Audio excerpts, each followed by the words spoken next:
I think, the root of Estonian competitiveness in the future.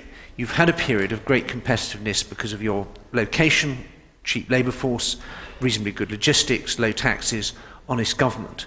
And that, I think, won't continue to have the same pull over the years ahead. And the question is how you can make Estonia into a place where people want to come and live, both in terms of the foreigners being posted to Estonia by international companies or wanting to come and invest here and saying this is a place we want to live, and also in terms of getting Estonians living abroad to come back here.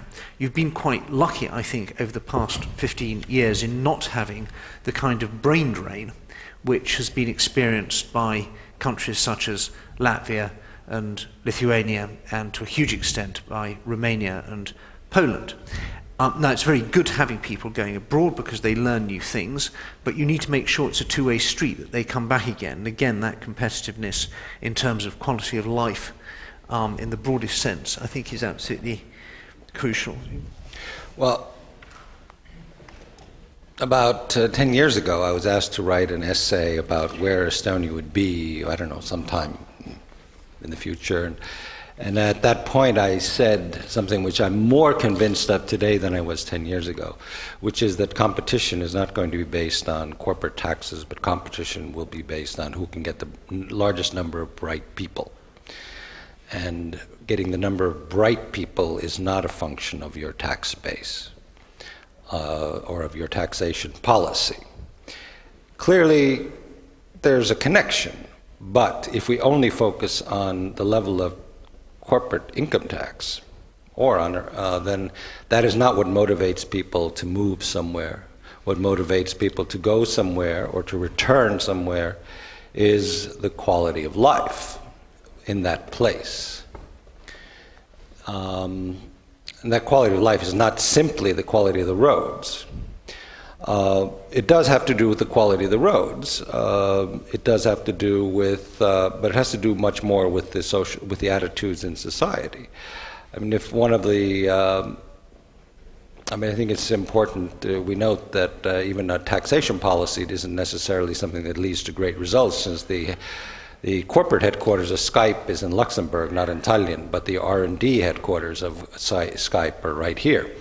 But even if you talk to the people who run Skype, they say that they can pay for, they have no problem hiring the highest priced high-tech engineers they want, but they can't always get them because they won't move here. They won't move here because, well, they won't move here because their wife can't get a job. They won't move here because their children would have a very hard time getting an education. They won't move here because there are funny attitudes towards people who look like they're from the Indian subcontinent. So the quality of life is actually an issue that is beginning to, I think, even affect our the quality of our competitive ability, because if Skype can't hire people because they won't come here, it's not just money. I mean, it's not simply how much money you offer to people. Then we have a problem. And I think this also touches upon our educational system, which, has been noted here, produces very bright people. We are no longer in the incubator of the Soviet Union, where, in fact, which kept the best and the brightest here. The best and the brightest, in fact, chose to remain in Estonia because there really wasn't, I mean, even if you did have a chance to go to Moscow University, perhaps because education was perhaps even better there, you didn't do it for other reasons. But today, most of the graduates of the best high schools, secondary schools in Estonia want to go elsewhere. That's a tremendous challenge for our higher educational system. And a further challenge for our higher educational system is to get those people back, because we're not going to put up barbed wire and say you can't leave. So they will leave if they want, but then how do we get them back? Again, they will want to come back if the quality of life here is something that meets their expectations. They will come back here if they are not viewed as funny, strange people who present unwanted competition in academia.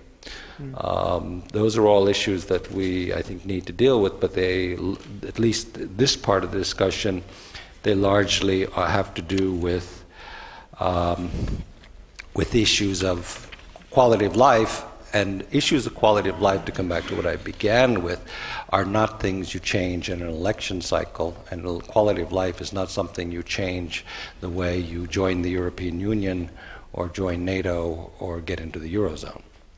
I think that's very interesting. I was reflecting on, I remember meeting Juri Lotman here maybe 20 years ago, and for him it was a very obvious choice to come and study in Tartu. He liked the idea of being in Estonia, compared with the other options in the then Soviet Union.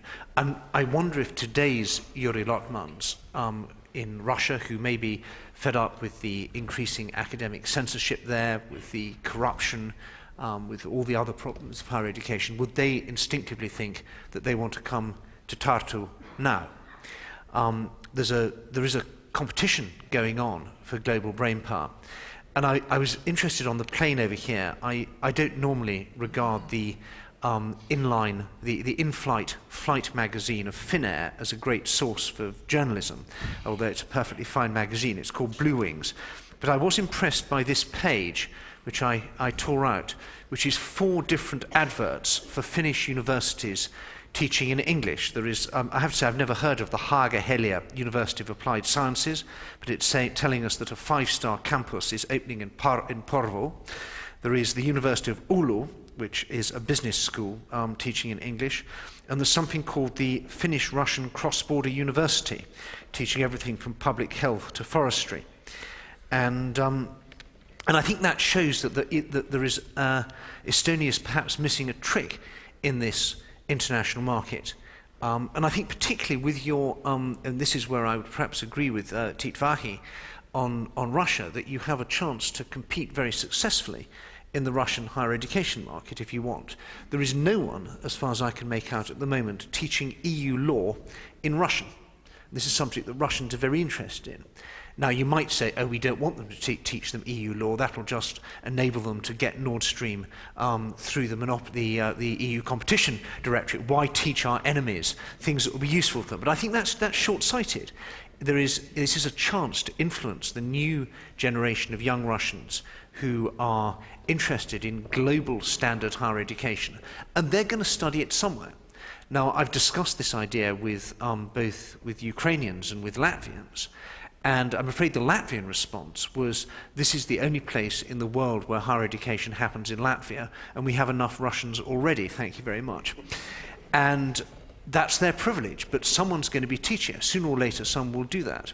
I had the same conversation in Slovenia not so long ago, talking to the education ministry there about Slovene higher education, which is traditionally of a very high standard. It had the same competitive advantage in former Yugoslavia that Estonia did inside the Soviet Union. But they're falling behind a bit. And the bright people are all going to study in the faculty, and the students are moving to places to Vienna and to some of the Italian universities and so on. And I said to them, one of the things you should do is to start teaching courses in English. And this would be very attractive. And they said, I'm sorry, it's the law in Slovenia that all higher education has to be taught in Slovene, because this is the only place in the world where the Slovene language is used as a medium of instruction, and if we change that, it's curtains for Slovenia. To which I said, well, the choice is really to have a second-rate university teaching in Slovenian, or to have a world-class university that is teaching in Slovenia, but maybe not in all of it in Slovenia. So I think there's a real tension there between the openness and the identity. And it's something that perhaps Estonia hasn't had to face so much in the previous years. But if you want to be the California, the Silicon Valley of Europe, how many people in Silicon Valley are natives of Silicon Valley? How many people in Manhattan are natives of Manhattan? And I may even say, how many people in London are natives of London? So I'm not offering an answer on this, but there is, I think, a real tension between the idea of Estonia as a really open country and what's traditionally been the conception of Estonian identity.